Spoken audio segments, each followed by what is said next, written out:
Bulatkan tekad kuatkan hati, negeri ini memanggilmu kawan. Belajar bergerak berbagi untuk negeri, guru penggerak majukan pendidikan. Guru penggerak menghamba pada murid, kreatif rancang pembelajaran. Hargai potensi, tingkatkan prestasi, lahirkan profil pelajar Pancasila. Belajar bergerak berbagi untuk negeri, kita menjalin kolaborasi. Belajar bergerak berbagi untuk negeri, demi bakti pada Ibu Pertiwi.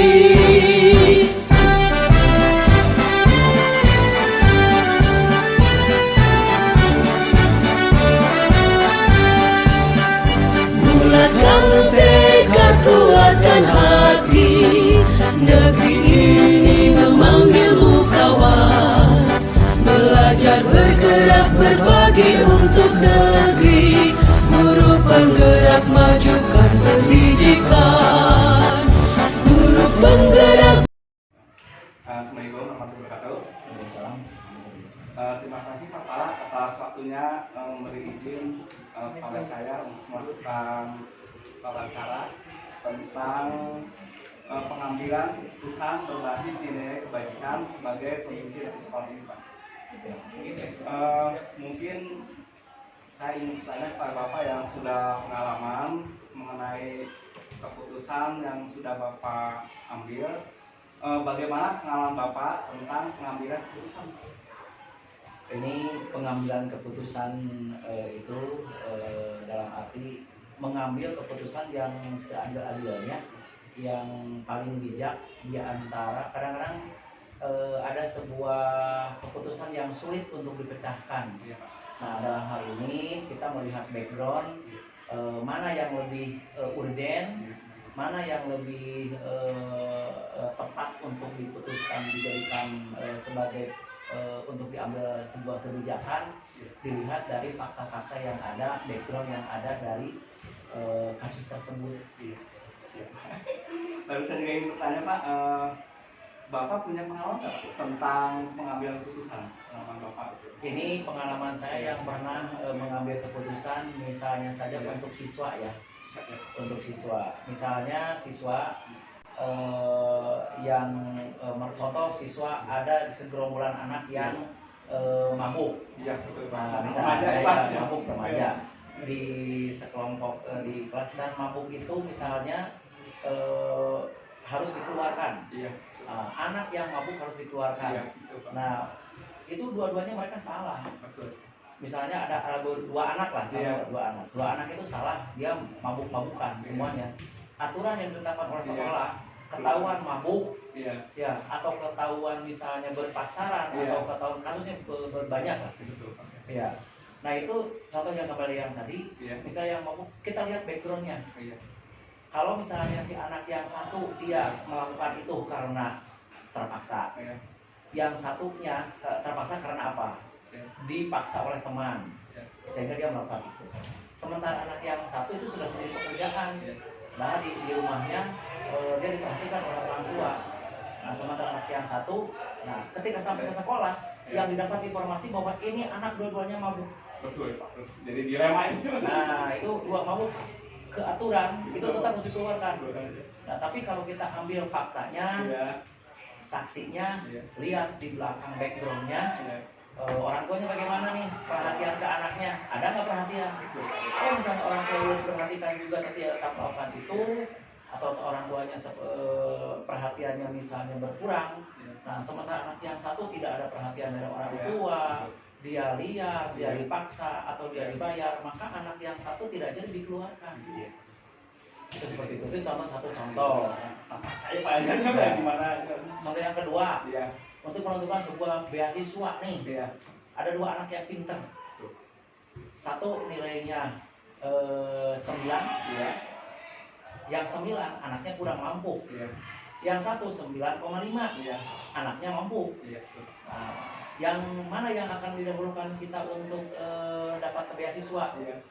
Nah, pasti yang diambil itu kita lihat tujuannya, latar belakangnya.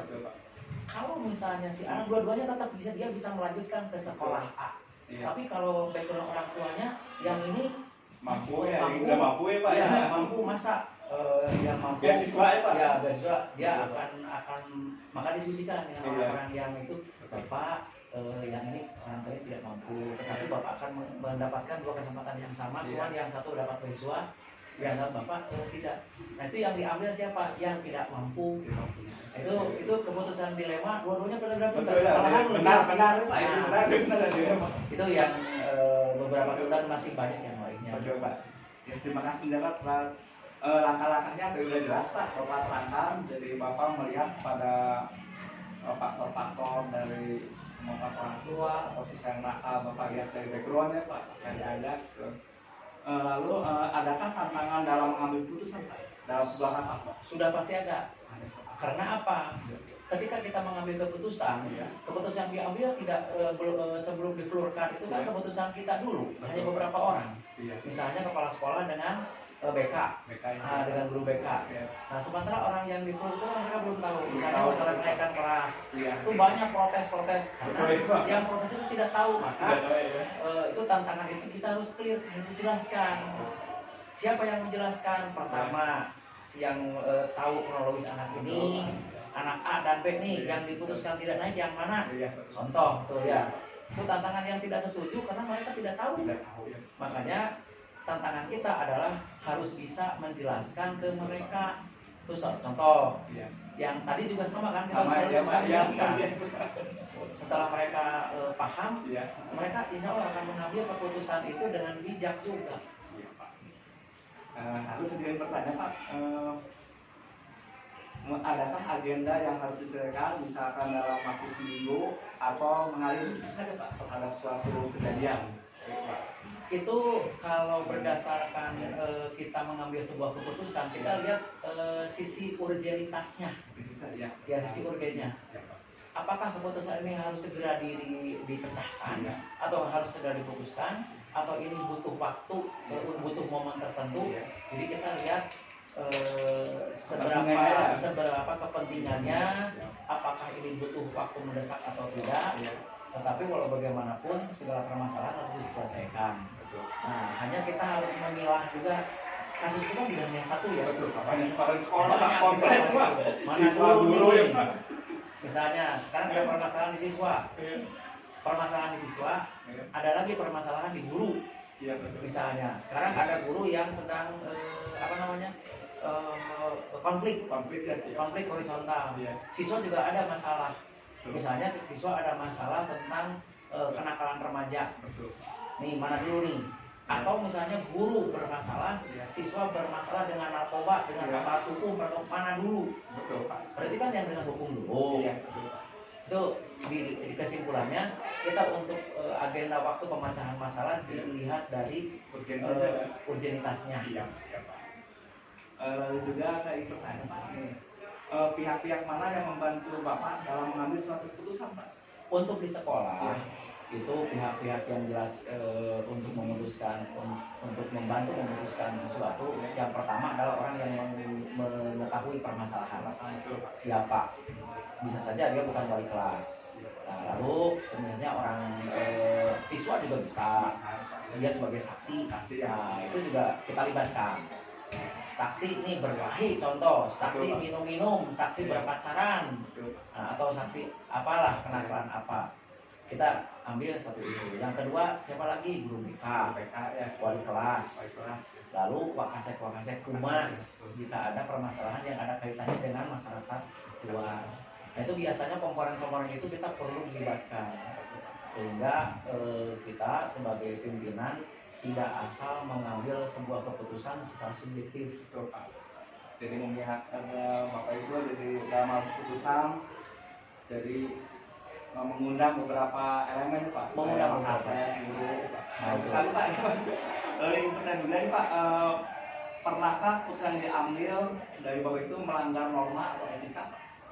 Sepanjang ini untuk di sekolah itu yang berdasarkan norma hukum sampai saat ini kita belum ada gitu. Tetapi jika ada permasalahan yang berkaitan dengan aparat penegak hukum dengan APH, yaitu jelas-jelas harus diutamakan dulu, itu harus diselesaikan dulu. Hanya sepanjang ini kita alhamdulillah belum pernah ada kasus kejadian. Jadi kejadiannya bisa diredam oleh kita. Sedikit lagi pembelajaran apa yang Bapak dapatkan dengan melibatkan banyak orang Pak dalam mengambil keputusan? Artinya saya bisa mengambil bahwa satu, keputusan yang diambil itu kita itu harus bijak sebagai pimpinan. Yang kedua, tidak ada istilah otoriter atau diktator. Otoriter mendikte. Keputusan tidak diambil secara subjektif gitu. Paling itu yang bisa saya ambil. Jadi Bapak melibatkan beberapa orang ya Pak, beberapa unsur ya pihak.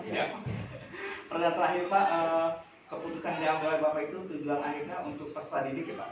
Itu ras untuk perubahan yang lebih baik itu gimana Pak? Dalam mengambil sebuah keputusan, intinya tadi saya sudah jelaskan dari awal hingga akhir. Satu, keputusan itu harus dilihat secara holistik, menyeluruh. Jangan mengambil keputusan sepihak atau hanya pada sudut pandang tertentu saja. Artinya harus menyeluruh, dilihat dari satu, fakta kejadian. Yang kedua, background. Ya, yang ketiga juga apakah ini ada kaitannya dengan masa depan siswa. Ketika pemecahannya kita jelas-jelas harus melibatkan berbagai pihak agar semua pihak menerima dengan bijak ya. Dan yang diambil itu diterima terus sekali. Terima kasih waktunya Pak. Semoga Bapak makin sukses, makin sehat dan berkah Pak. Amin. Terima kasih. Assalamualaikum Pak. Waalaikumsalam.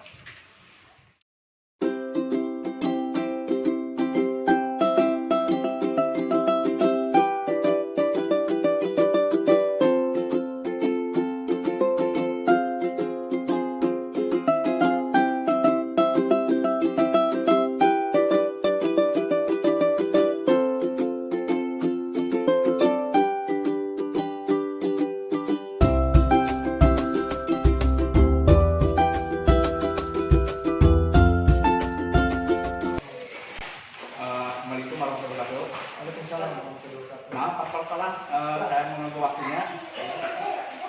Saya sebagai guru penggerak angkatan 6 ditugaskan untuk demonstrasi konseptual 31 tentang pengambilan keputusan berbasis nilai kebajikan sebagai pemimpin.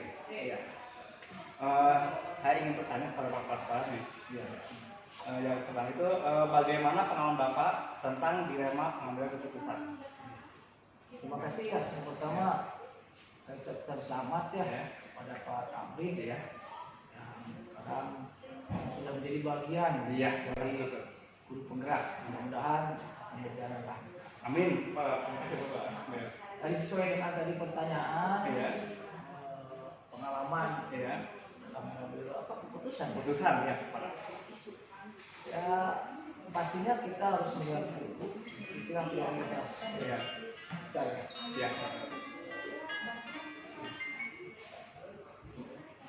Kita harus mengambil dulu prioritasnya dalam menentukan mana yang paling harus kita ambil. Karena pasti kita yang namanya dilema. Betul. Pasti ada sesuatu yang dibandingkan yang sesaat kita ini pusing gitu. Kita ingin ambil yang A, yang B-nya gimana? Betul, Bapak, betul ya. Jadi bagi saya kalau mengambil keputusan adalah kita ambil prioritas. Betul. Apa dulu yang akan kita laksanakan? Ya harus kita ambil. Ada contohnya atau enggak? Enggak perlu contoh. Contoh sih di belakang kepala. Ingin berbagi menurut Bapak situasi terkait tentang dua-duanya yang masa itu atau benar atau satu benar atau salah itu gimana Pak dari Bapak memutuskannya? Ya ada dilema gitu. Iya, kalau dilema itu pasti semua ada yang nanti kita lihat lagi kepada itu. Kita lihat dari kacamata kita, kacamata kita yang lebih bijaksana. Betul, lebih bijaksana, yang mengambil keputusan dari kalau ada dua pihak itu bukan satu aja nggak bisa. Kita harus dua pihak atau dua sudut itu harus kita ambil satu titik temunya. Betul Pak Kepala ya. Tapi biasanya kita kalau itu masalah berhubungan dengan kebijakan kita ambil mana sih keputusan yang bisa kita bisa ambil tengah-tengahnya. Kalau itu berhubungan dengan profesionalnya seorang individu, guru, dua-duanya kita temukan. Siap. Nah, itu mungkin. Iya. Saya juga ingin bertanya lagi Kepala nih. Iya. Langkah-langkah atau prosedur dalam mengambil keputusan yang pernah Bapak lakukan seperti apa sebenarnya Pak? Oke. Yang kemarin saya ambil keputusan diantaranya mengenai pembagian jam mengajar di di sekolah saya kebetulan kan jumlah gurunya tidak tidak normal. Betul ya Pak ya, jadi lumayan begitu. Iya, jadi kita harus membagi yang tepat di sini terus terang di sekolah saya ada satu pertemuan yaitu dalam hal mengajar itu kedatangannya agak kurang ini, hanya beberapa orang yang punya disiplin tinggi. Makanya saya tempatkan kerja ini.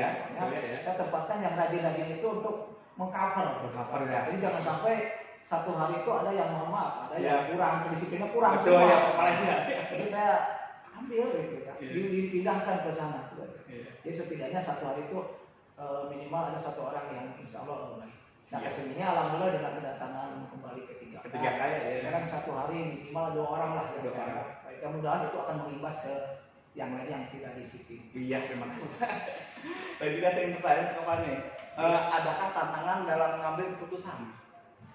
Jelas tantangan yang pertama dalam keputusan adalah manakala orang yang terkena kebijakan keputusan itu tidak mau terserang. Betul, Pak ya. Ya kan, yang mengambilnya, wah keputusan Pak Kepala ini merugikan saya, tapi dia tidak pernah berani bertanya.